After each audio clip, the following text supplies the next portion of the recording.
Well, good morning, good afternoon, or good evening to everybody in the audience. We appreciate your attendance in today's session. Just like to add my welcome here. This is Jeffrey Hare, the CEO and founder of ERP Risk Advisors. Joining me on the call today is Sam Monarch. He is our Oracle Advanced Controls Practice Lead. And the session today, as you guys know, to sign up, is Don't Give Up on Your Oracle Advanced Controls Investment, how best practices are built into ERP Risk Advisor's premier support offering. So just a little about myself in a second here, then I will let Sam introduce himself in a minute as well. So I am, like I said, the founder and CEO of ERP Risk Advisors.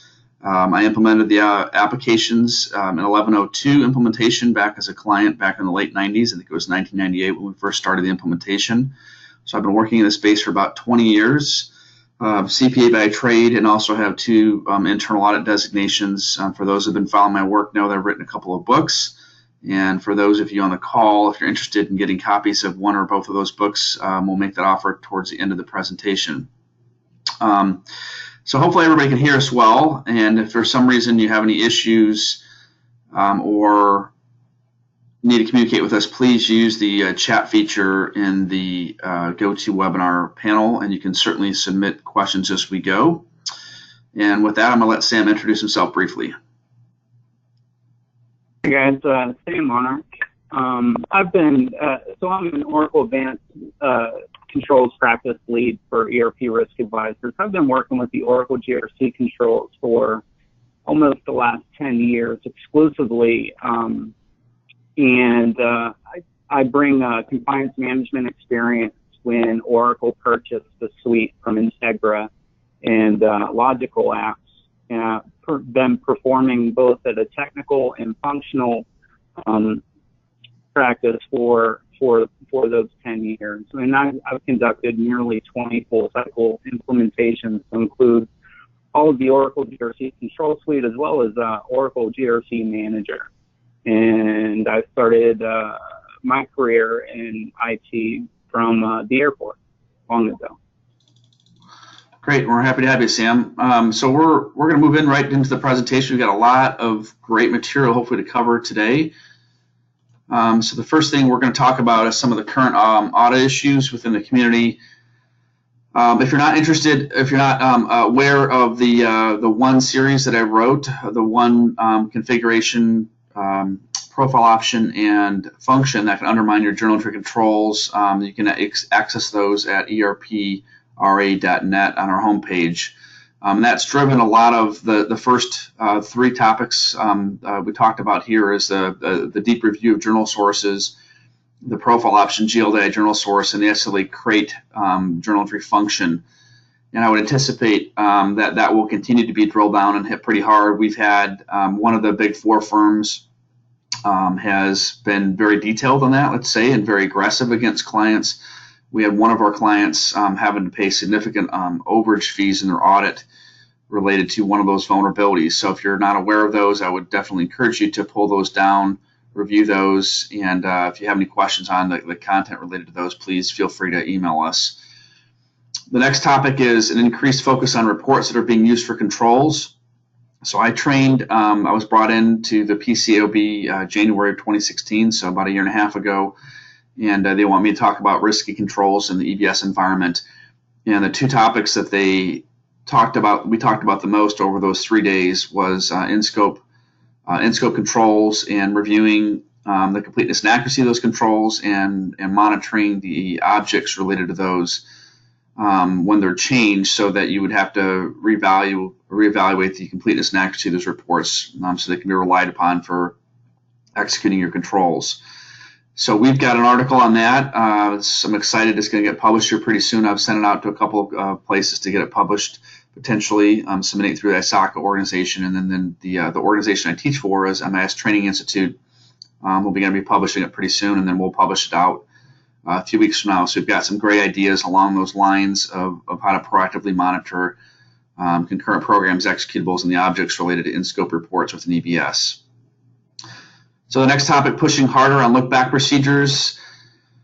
A big topic, I think, an ongoing topic is IT access to the applications and what we would call excessive access to the applications. We're certainly doing quite a few projects right now at role redesign, and most of the sensitive access issues and SOD conflicts are being generated from IT users who have what we call excessive access or have just super user access to across the modules. And so what we're doing is transitioning the super user access to what we call an IT configuration role and an IT support role. In the absence of role redesign and where you have users, whether IT or some maybe more administrative or super users on the functional side, auditors are really saying, no longer is it acceptable just to quote unquote accept the risk, that management should be putting in practices to review what actually happened by those users when they're in the application. So maybe you give them access to super user to make some configuration changes, but in doing so, you've given them access to master data, other configurations perhaps that there's no changes for, and certainly transactions. So what is becoming a best practice and has been in the guidance for over 10 years is doing look-back procedures and evaluating whether that person has done something beyond what they're authorized to do in production, and presenting those results to the process owners to review and sign off on any changes to data or additions, so inserts, updates, and deletes. The next topic here, organizations are trying to gain more reliance upon IT application controls. Certainly there's some benefits from an audit perspective and reducing manual testing of controls. So the concept of baselining IT application controls, reviewing, making sure you know all the configurations, kind of reducing access to those that are just authorized, and then trying to baseline the current year and then relying upon that for 3 years, which is the PCAOB guidance that came out, again, well over 10 years ago. So there's lots of projects along those lines. We're certainly doing an evaluation of configurations for customers, looking where those configurations can also be influenced by master data or sometimes at the transaction level, trying to lock down where it's necessary, and then trying to get auditors to migrate from manual testing to relying upon the application controls. And the last topic, we'll tie this in a little bit to the use of AACG, is the recertification process. Having a clearly defined set of in-scope controls, in-scope rules, sensitive access rules and SOD rules, and then putting those through a recertification process on a regular basis. As we go through and analyze the results, certainly IT role redesign is necessary, and then we're pulling some activities away from end users, like if they have configurations, or trying to make sure that only the right group of people have access. So we do a lot of work in our practice on evaluating sensitive access risk and SOD risk. So the challenge there is a solid risk assessment, identifying what the in-scope rules really should be, and be able to have a discussion and communicate those with the external auditors. So starting with a very robust risk library, mapping mitigating controls, evaluating some cases risks that we know that are in the external auditors' libraries, and kind of being prepared to talk about them. How this would make a comment that some of the IT audit firms or the big four firms still haven't really matured the risk library, I think, to the extent that they should. It's been 12, 14 years really since SOX has been started, and we're still seeing a lack of sensitive access, a lack of focus on sensitive access risks, and not a very good understanding of the applications, grouping risks together. So like, for example, one big bucket that says AP setups, and there's 10 or 12 or 15 different setups within that have varying different risks. And then they're not really trying to segregate the transactions from the configurations that are specific to those transactions. So what ends up happening is we're seeing them run their tool sets, the rule sets, and producing the results, and we're seeing a lot of false positives. They're saying, well, for example, the ability to enter AP invoices is in conflict with purchasing configuration, for example, or an AP configuration has nothing to do with AP invoices like payment setups. So that's really frustrating for some of our clients, and we are certainly well aware of the libraries that the Big Four have, and we can push back on those and help you guys message those back to them about why certain rules that they produce shouldn't be in scope, and why you can gain some reliance in some cases on your mitigating controls. So we're specifically looking at your controls library, pulling in mitigating controls, and frankly, as we do that, we're also giving quite a bit of feedback to organizations on controls design, either enhancing your controls or addressing some controls that are risks that you have not built into your controls library. Or it could be that we're saying, based upon what we've seen in other clients, we think this control should be an operational control, not an in-scope control, because there's reliance on other mitigating controls in your organization. An example there would be chart of account changes. We see that often as a key control. We think that really should be an operational control because of the financial close processes, balancing financial statements, and other things that happen, account reconciliations and stuff that happen during the close process. And so we really don't believe that if somebody set up a new account or value within the chart of accounts, that it's more than likely that I'll get caught during another in-scope control downstream. So it shouldn't be a in-scope control. Versus another, one of the processes we're bringing in would be like supplier master maintenance. There is, in my opinion, a material misstatement risk, material fraud risk that could be evidenced by that access and production. Even for those that have legitimate access, there's the right controls need to be in place. So often we'll bring in supplier master maintenance into the SOX scope if it's not. So those are some of the current audit issues. If you are running into things on a regular basis or have questions, why is it the auditor asking for this, or how do you respond? Certainly feel free to send me an email, and I've got my contact information at the end of this. And to the extent that we've seen this at other clients, we can help answer questions, whether you're in the business, whether you're in the compliance group or an internal audit. Feel free to use this as a resource to bounce ideas off of. And there are cases we have a couple list servers that you can submit some stuff through that if we don't have an answer, maybe we could find an answer from somebody else that's participating in those list servers. So diving in now, why are we here? I think most of you on this call know that Oracle is essentially de-supporting their advanced controls suite over time. And we thought we would just talk through how we could extend the value of your advanced controls investment through the products that are there. We're going to talk about AACG, CCG, PCG, and TCG. And I'm going to let Sam talk about some of the experience he's got along those lines. So diving into AACG, the most important thing that we can offer you is to help you identify how to do this risk assessment. I talked about that just briefly, but what ends up happening in lots of cases is auditors are independently testing this today. In some cases, if you implemented AACG, they're still independently testing it. You should be able to get them to the point where they're relying upon your AACG implementation and processes you have internally to get clean and stay clean. That starts with having the right rule set in a very comprehensive manner.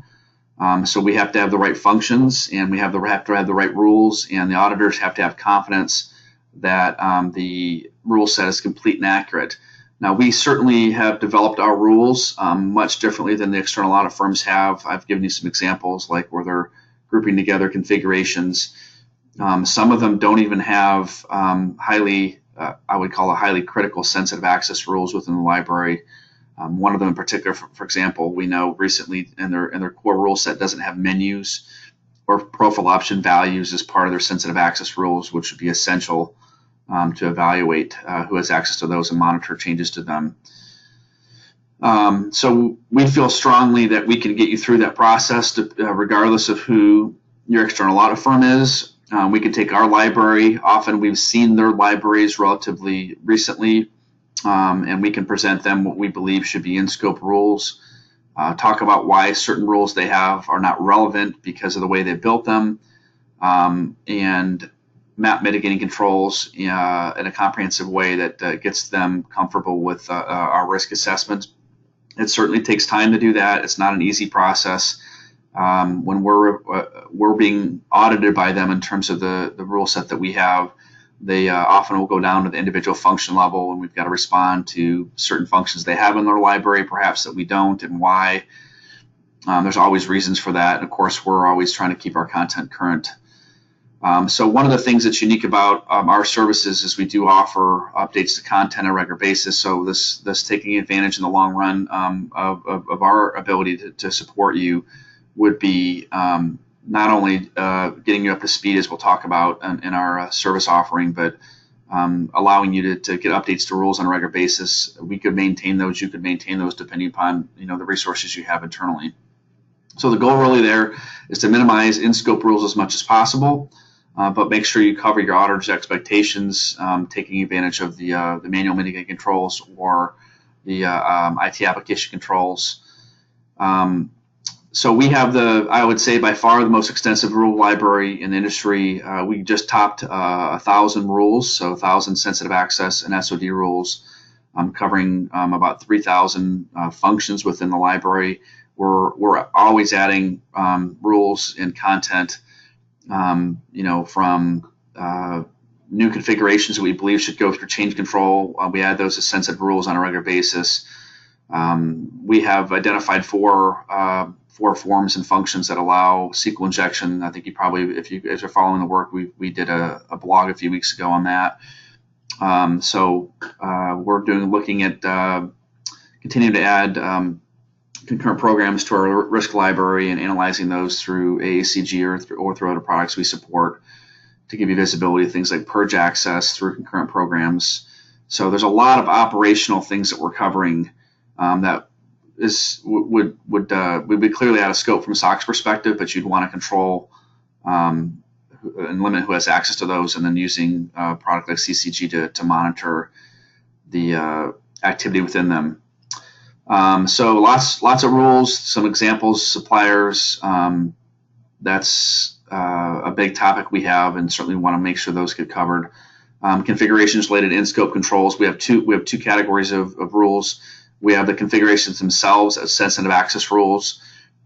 We do a broad view of who has access to configurations we expect to go through change control, and then we also have SOD rules for the specific transactions that are in scope IT controls or IT application controls. We've mapped those back to the configuration that actually impacts the transaction. So we'll have a transaction in conflict with the configuration.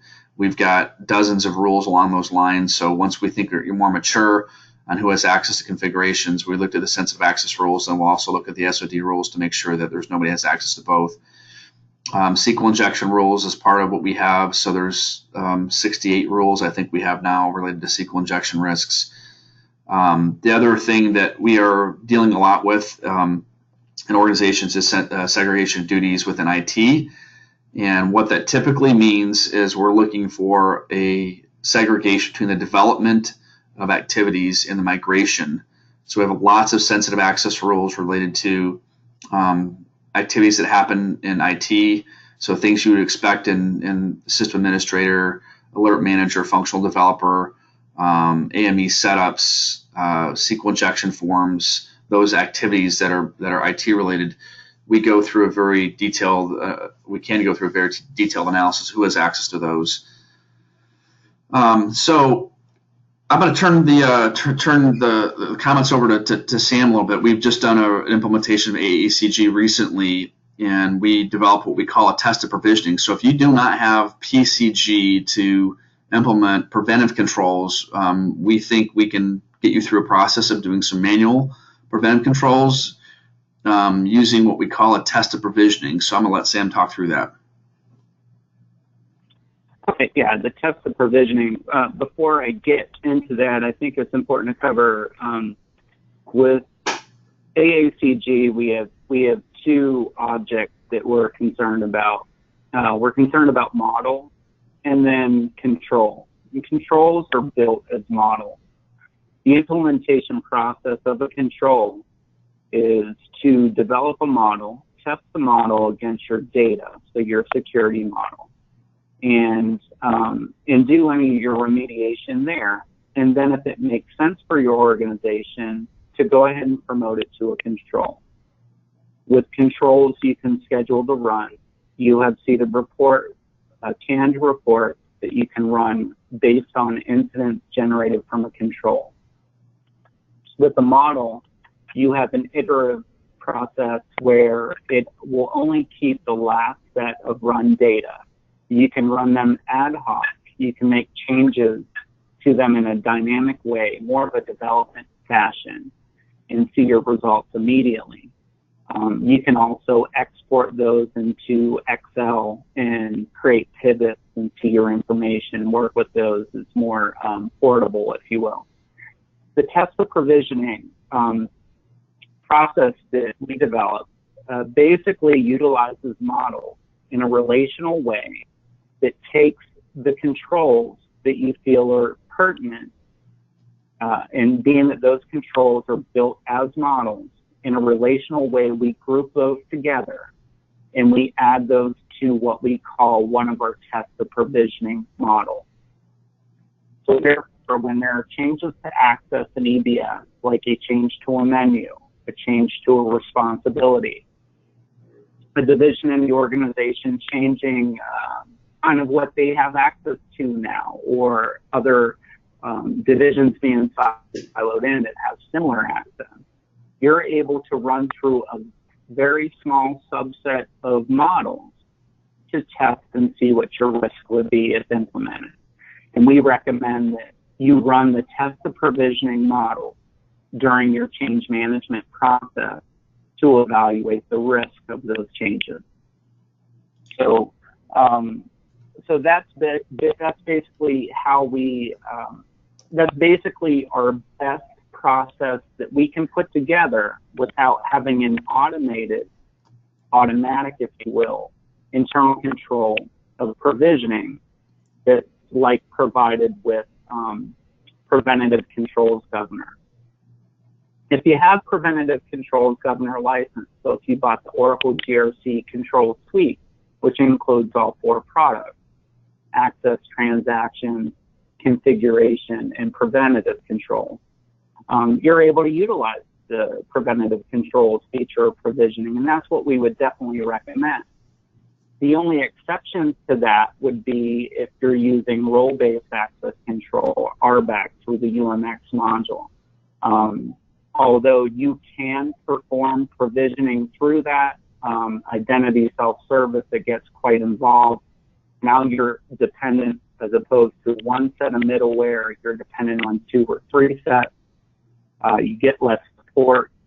So we would recommend, if you were using role-based access control or UMX, we would also recommend the test of provisioning, like what we have if you don't have PCG available to you. So that's a little bit of what we have for a business process, including the features of your control to provision users. And mainly it's to perform the remediation activities that would normally clobber you on a quarterly basis. That you're able to see changes in a more dynamic fashion. If you want to get stringent and put it as part of your change control process, or an SOP, if you will, to include the testing of these and the individuals to approve the testing results of these in your business process, of course, that will be a more hardened internal control, but again, geared towards your change management process. Right.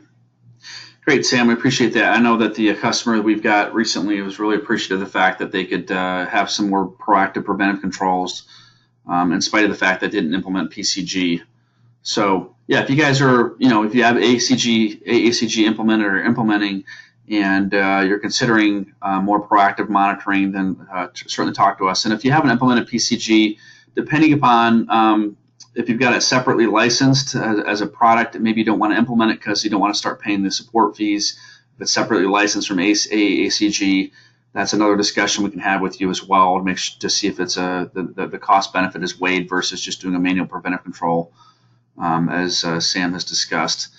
The last thing I wanted to talk about really on the AACG side is the recertification process.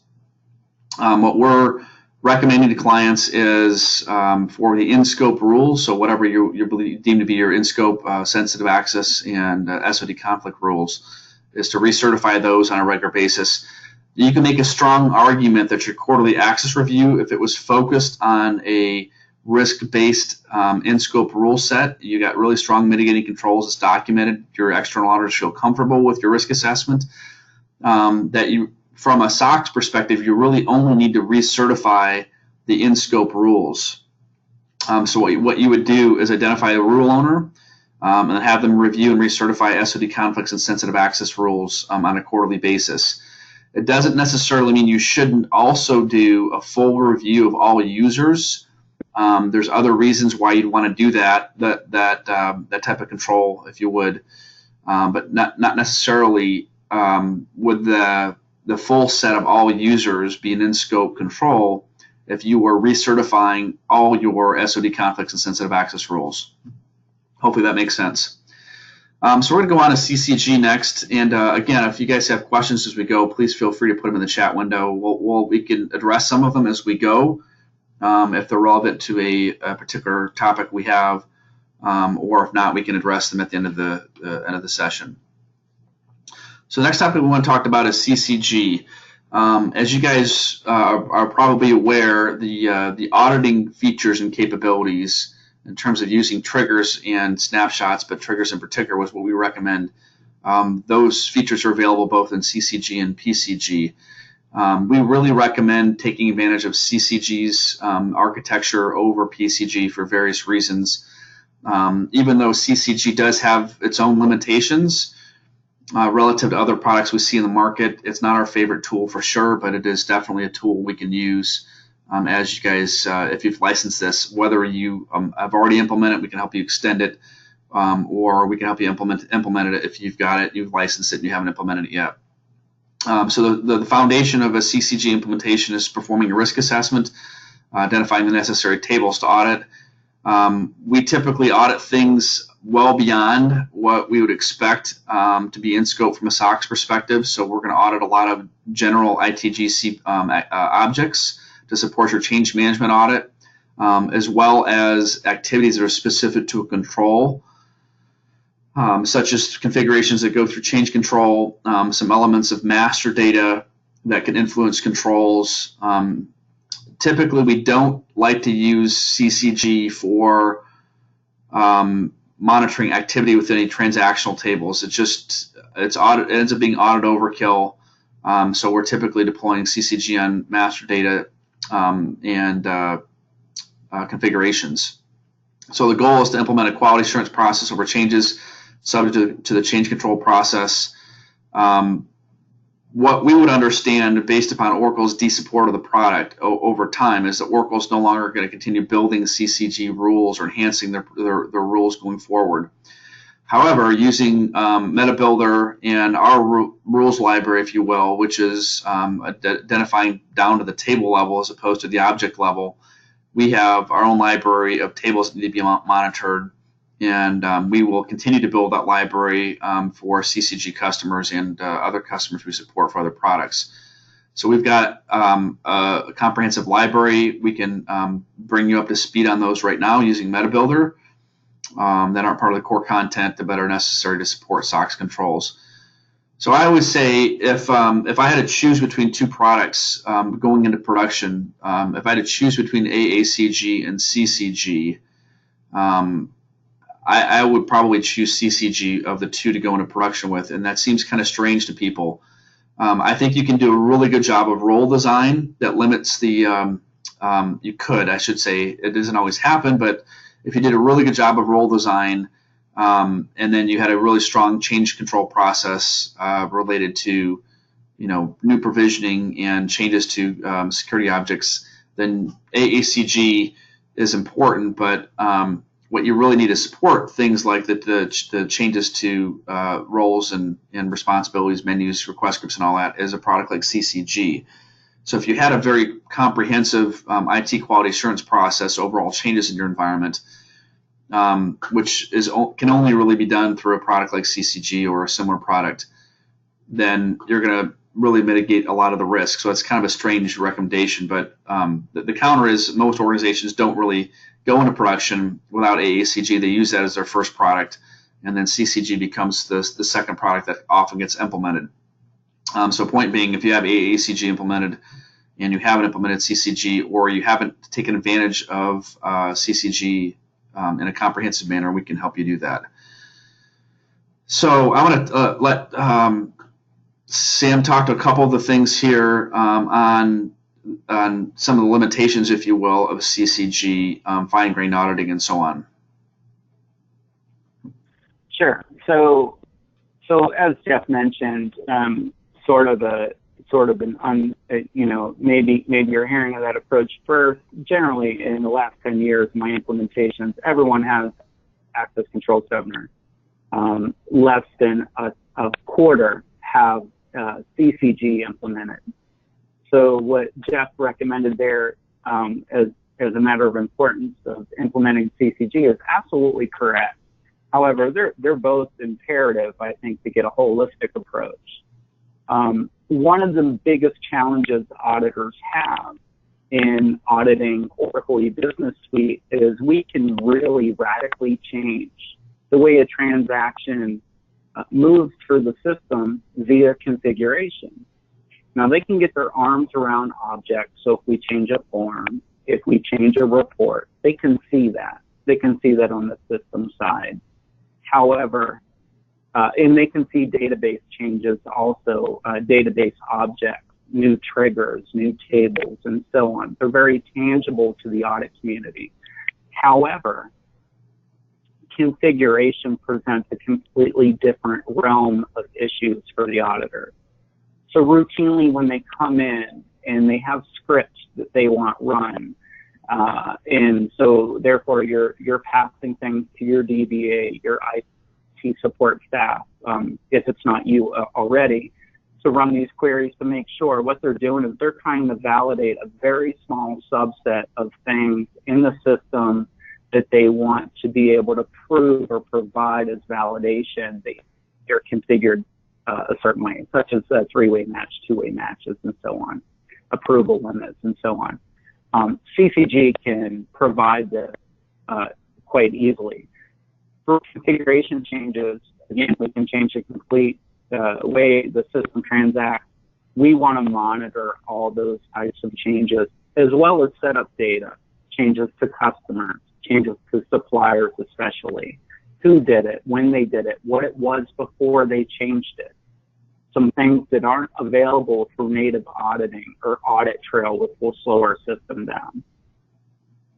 So we have a good rule set already that's seated in CCG. However, it is not comprehensive. Oracle is not going to be adding to these. In fact, CCG is a very static and has been a very static product for a long time. And you can see on this slide, you can see that Jeff used the language of MetaBuilder. And what that is, that's another piece of software that you would give to your GRC administrator or somebody in IT that basically allows you to extend the capability of CCG. And there's a big process. There's a small portion document on the install and the use of MetaBuilder. But in short, it's not that invasive, but a lot of people won't undertake it, so they won't extend it.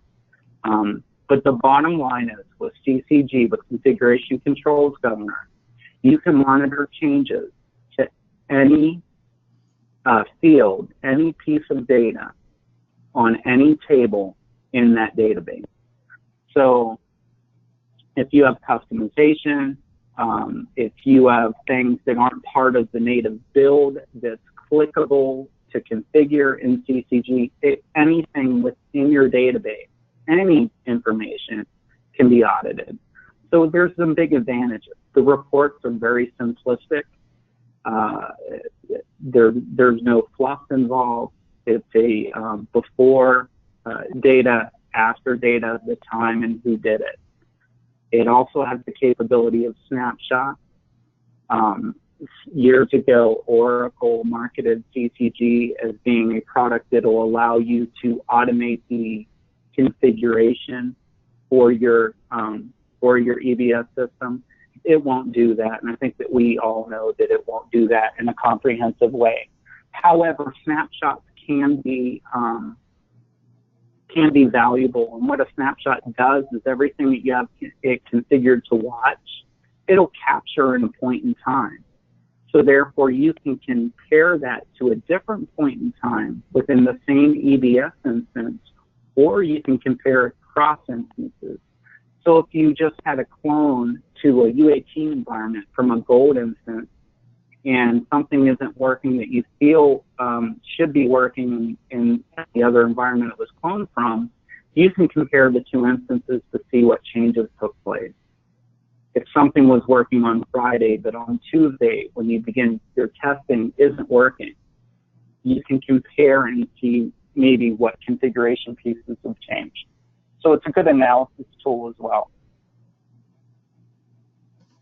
Some of the challenges with CCG are basically involved in the implementation, and then it doesn't handle clones very well, because with CCG is basically a front end to build database trigger objects within your EBS instances database.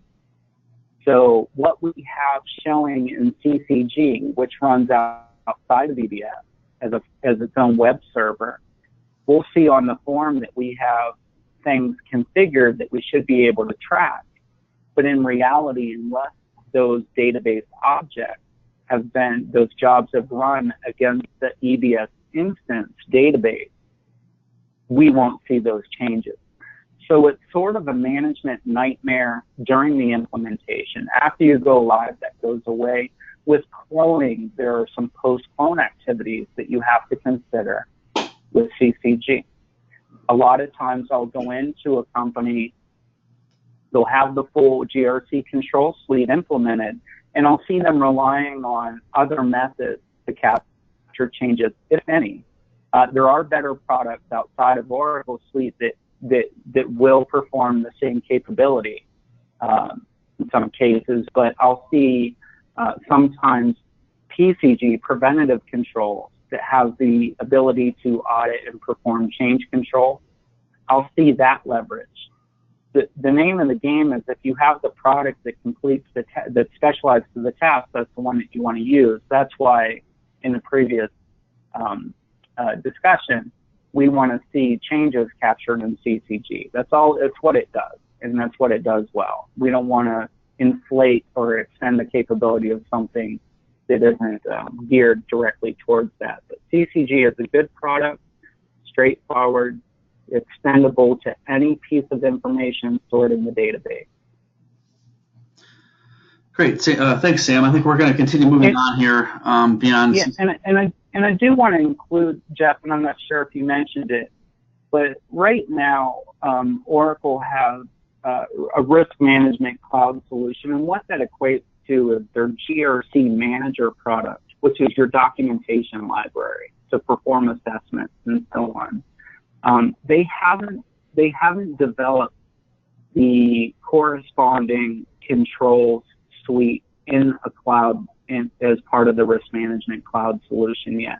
So I know that a lot of clients have tried to license some of the controls products, and they've received pushback from their Oracle sales staff. These products aren't even available for you to license in the cloud yet. So there's sort of some misinformation. That's why I think it's important that Jeff had this discussion today to give you some confidence over your investment today, because although you're not on Premier support, you do have support with these products, and this is the only place that they exist today. Right. As far as Oracle's offerings. Yep. Great, Sam. Thanks for your input on that and your insight. Appreciate it. There's definitely some challenges along the controls monitoring side in CCG, but certainly we can leverage what you have. One of those things, if you have it implemented right now, we probably would encourage you to extend it and continue to use it. If you haven't implemented it, and perhaps if it's separately licensed from the other products like AACG, then we would look at an alternative perhaps to CCG that we feel is probably better in the long run rather than implementing it, both from a usability of the product as well as maintenance costs in the long run.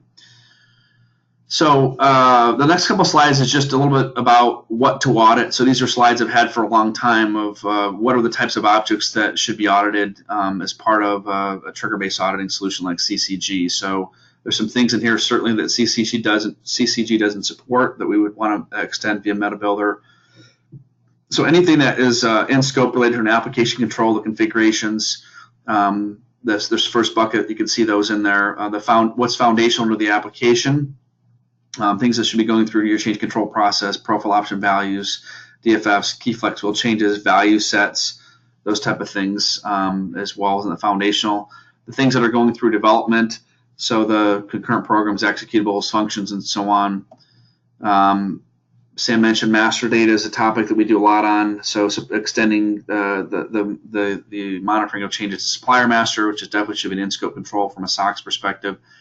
All those objects that support security development, some things that are more specific to fraud, remit to addresses, locations, suppliers and bank accounts related to that, and then workflow. And then our last topic, one of our favorite topics, is SQL injection. It shocks me, to be honest, that the external audit firms don't have all the SQL injection forms in their library. They really should, in my opinion. I mean, anybody having access to these that's not, really authorized in production can do a lot of damage to the application. DML and DDL activities can destroy an environment, and basically having access to these can undermine any control in the environment. So why the audit firms haven't included SQL injection forms in forms that allow operating system scripts is kind of beyond me at this point. Nonetheless, we have those built in. We've identified both the access control, the front end side through AACG, as well as the tables that need to be monitored via product like CCG. So the last topic we want to talk about is PCG and TCG, and I think we're going to try to get through these relatively quickly. Our comments are brief. If you have PCG and if you implemented it, we can certainly continue to help leverage the use of it on other objects that you want to monitor, put through a workflow approval process. We would certainly take advantage of the preventive controls integrating with AACG that is provided as part of PCG. We can continue to, like I said, extend the product and support it on an ongoing basis. Outside of that, if you haven't licensed it, you're probably not going to get a license for it from Oracle. They're just not selling it anymore. And if you've licensed it, perhaps if it's not something that you are already you've started paying support for, it may not make sense to start paying support on a product when there's other ways we could address some of those issues. The second bullet point here, part of why I don't really like PCG as a product in general, as it relates to the change control aspect, is the difficulty in having multiple processes related to change control. So if you have 10 in-scope systems, and Oracle's one of them, and you're going to put some elements of the configuration of things that go through change control through a preventive control mechanism, but most of the application can't. You're not going to put things, objects or certain elements of just change control. You want to have a consistent process, whether it's a configuration change, an object change, if it's something that's being done through the application tier. So it kind of clouds things up a little bit, if you will. If you have 95 or 98% of your change control one way, and then 2 to 5% of the change control another way. So just the control itself has to take that into account. So there's not a tremendous amount of value in my mind in implementing the workflow approval processes related to PCG.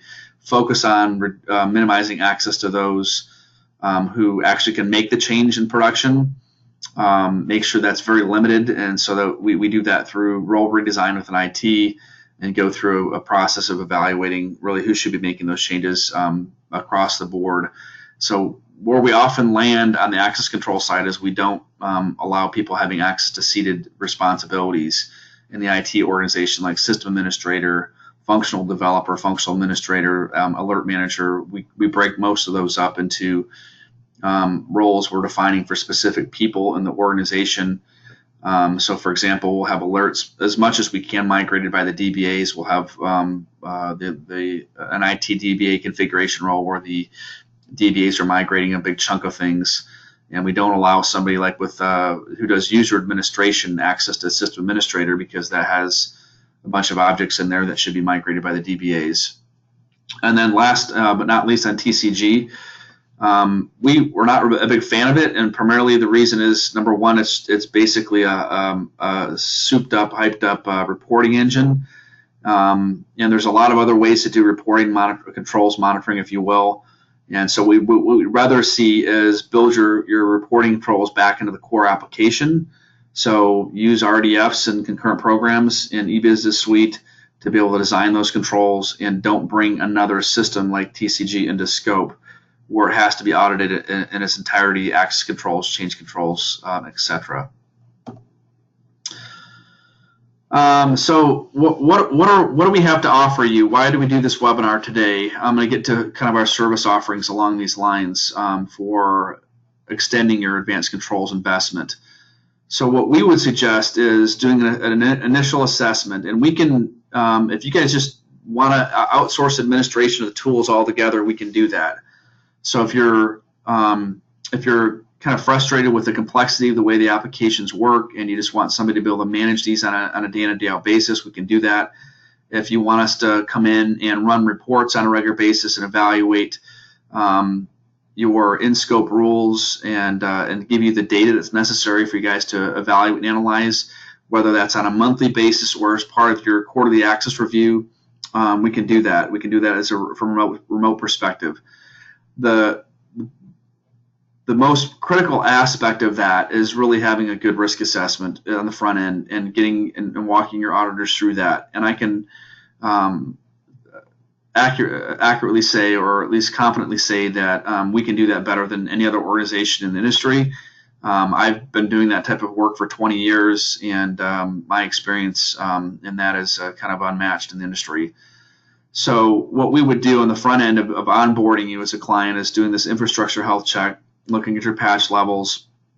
Sam's got a lot of experience along these lines, and we can evaluate whether it makes sense to upgrade, or whether we can support you on a terminal release that's perhaps even lower than the most current versions of the applications.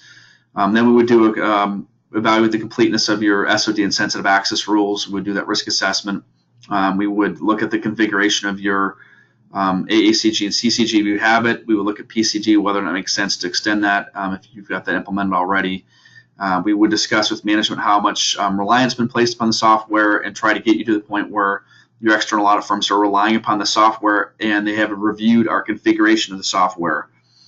So with global conditions, we have a different approach to how we're handling global conditions. There are some global conditions we turn on and off at different times to evaluate risk and to manage a smaller subset of the data that's generated as part of that.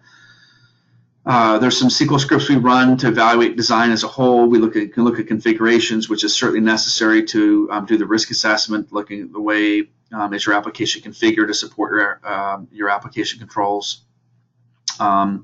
So we will be in those meetings with your external auditors if you want. Certainly we go through that on a regular basis where the external auditors will do an independent evaluation of the tool, and they are forcing us to review the individual functions and why, and the rationale behind the rules we have and how we've done things differently. And we always come through with flying colors on that. So we always welcome the audits from the outside, because it keeps us fresh in terms of making sure that our rule set's clean, and gives another set of eyes to make sure that we have complete mapping to functions and so on. So reviewing the results of the key rules that need to be evaluated in scope, and then we would also look at the out of scope or the operational rules, and get you a path on role remediation if it's necessary in the long run, versus what we're seeing expected by auditors, things like re-engineering IT access, removing super user responsibilities, the things that auditors are often trying to figure out how to monitor from a mitigating controls or look back analysis perspective. And then we certainly look at critical configurations and controls that are going to be supporting controls as part of that. So we have that to rely upon from a risk assessment. So we'll send you these slides in detail so you have these. Certainly I'm going to wrap up here in a few minutes and answer any questions you guys have. So please feel free to enter any questions in the chat window. But this is the set of deliverables that we would have as part of the initial engagement. I'm not going to go through these in detail, but we've talked through these, and we can implement these as part of your AACG, and potentially if you wanted to extend these into your CCG implementation as well. We're doing a lot of this next service offering. We're doing a lot of IT role redesign, so going through workshops with IT and process owners, how to removing access to seated privileged IT responsibilities. So kind of like we call the big six: system administrator, system administration, functional developer, functional administrator, alert manager, application developer. All of those are core responsibilities that really nobody should have access to in a production environment. Because there's not really one person that has the ability to do everything within those environments. So you have a security administrator; they're doing user administration, but there may or may not really be the right person to do profile option setups or executables or concurrent programs. Or even within the system administrator responsibility, you have the full system administration menu, which is the big menu that has all the DBA functions in that. So that's a good example. Alerts, form that allows SQL injection. It's a really easy form to figure out how to manipulate, do a SQL injection or an operating system script. And we really strongly recommend that getting moved to the DBAs to isolate your risk on that. So there's a lot of IT role redesign on the functional super users. We like to work with the process owners. If you're mature, for relatively mature and stable client, then we don't expect that the IT is going to need or want, or the process owners need or want IT to have a lot of access in production to transactions and master data. So we're building new roles to be able to, not allow, for example, IT to be able to do journal entries or supplier changes or enter POs. And often what ends up happening is IT gets inquiry access, mostly inquiry access in production. Obviously, non-production environments, they can have pretty much anything they want. So there are some licensing implications that we look at. We're trying to not just think about controls, but we've got a customer right now that we're working on a fairly big licensing project where they have a lot of access. People have a lot of access to modules across the board, and that's causing some licensing issues. So there's other benefits as well that we would look at from reducing access perspective, both in IT and within the application. So we'll send you again the details on the slides. So those that are presenting or attending, we'll send you the slides so you have those to refer back to. I'm going to point out a couple other webinars we have coming up. We have one more tomorrow. We are a reseller of a product, implementation partner of a product that competes with Oracle's Advanced Control Suite, a company called Chaosis. If you're not familiar with it, you might want to attend. That's two webinars tomorrow, same times, just tomorrow. And we're going to go through some of the features in Chaosis. It is our favorite product by far. It's a much better product than Oracle's products, and we've got some great case studies to talk about within that. And then we have another partner that we are doing a webinar from. Fulcrum Way has developed a product called SafePass. And we're going to be looking at multi-platform and cross-platform access control risks. And that webinar is coming up again 2 weeks from tomorrow. So coming up in a couple of weeks, we invite you to attend that as well. So this is my contact information. If you are attending this webinar live today and you'd like copies of one or more copies of the books I've written 2 books, one on application security best practices, and one specifically for auditors called Auditing eBusiness Suite Common Issues. We will provide one or both of those to you and or your staff, up to 3 copies of those books. If you're offshore and it would make more sense to send you soft copies, we could do that as well. So if you're interested in those books are being rewritten right now, so we're in the next phase of developing the next version, which has been kind of an ongoing process, but we hope to get those out this year. And so we're kind of getting those out to get final feedback on what needs to be in the new versions.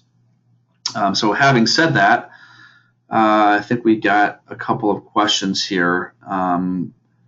The first question is, how long is Oracle going to support Oracle Advanced Controls? We would just encourage you to continue to look at the MyOracle support notes on that on a regular basis for the most latest information. Premier support has been ended on the products, and so they're now in sustaining support. Again, from our perspective, the big issues is they're just not going to support the content in CCG, and they're really trying to push the risk management cloud and get people to migrate to that. And that isn't necessarily, there's not really necessarily a good ROI to go from an installed version of Advanced Control Suite to the risk management cloud. And there's probably better alternatives in some cases in the long run. I have to imagine it's very frustrating for clients to have a massive investment in this suite being de-supported and trying to be forced to be moved to a product that may or may not make sense and doesn't have even the same features perhaps that the installed versions have. So the next question we have is about other products in lieu of Oracle's Advanced Control Suite. So we do support other products as well. So other applications, there's another company that's coming online right now that does PeopleSoft. There's a product from Smart ERP that does PeopleSoft. We've got partnerships with Q Software that does JD Edwards, and then the Chaosis products support the eBusiness Suite, and then you have a product like SafePass that does multi-platform, cross-platform controls as well. All of them have their pros and cons, from some being cloud-based, some being installed. Some have, the exact products or similar products to Oracle's suite and so on. So there's some pros and cons. We could certainly have a discussion with you guys offline.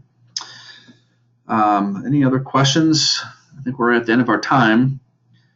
And having said that, it looks like there's no other questions for now. We appreciate your time. We will send the slides out to you guys, and those slides will have our contact information as well.